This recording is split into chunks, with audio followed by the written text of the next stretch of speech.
আজ 29 এপ্রিল বাংলার ভোট, তাই বাড়ির মা বোনেরা খুব ব্যস্ত। ভোট বলে কথা, কিন্তু ভিডিওটি কেউ সিরিয়াসলি নেবেন না।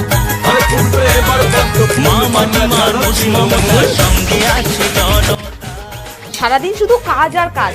আজকের দিনও আমার একটু তাড়াতাড়ি করার জোর নেই।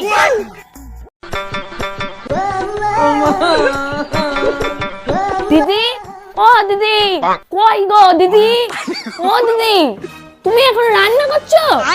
আর কি করবো বলো, সারাদিন শুধু কাজ আর কাজ, সংসারের ঘানি ঠেলতে ঠেলতেই মরি।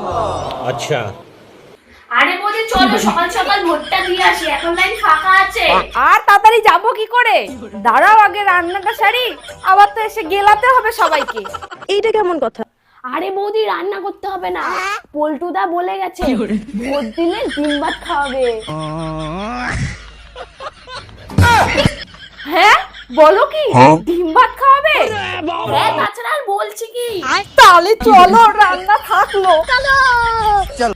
A few moments later. আরে তাড়াতাড়ি চলো, যদি আবার ডিম ভাত শেষ হয়ে যায় গা। দৌড়াও দৌড়াও। ओह यार यार ये कितनी औसम है यार। আমি আমার ভাতারের জন্য কিডনি নিয়ে আসছি। আমি তো কত নিয়েছি, আমার ভাতারের আবার টাইম মতো ভাত না হইলে হয় না। হ্যাঁ হ্যাঁ women. এ দেবে তো আবার। হ্যাঁ, ভোট দেবো না মানে আরে তোমরা কি রাস্তা দেখে হাঁটতে পারো না? দিলে তো আমার মেকআপটা নষ্ট করে। ওরে আমার সুন্দরী মামুনি রে, মেকআপ নষ্ট হইয়া গেছে। ওই তো বদন। তুই চোখে দেখতে পারিস না? তুইও তো আমাকে ধাক্কা মেরে ফেলে দিলি। अरे रखा বুঝি সবই তোরা আমার রূপ দেখে জ্বলিস।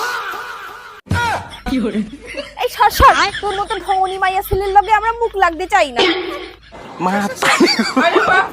আমি বাবা সকাল থেকে উঠে ব্রাইডাল মেকআপ করলাম, ভোট দিতে যাবো বলে ওরা আমার মেকআপটা নষ্ট করে দিল। যাই আমি আর একটু মেকআপ করি গা।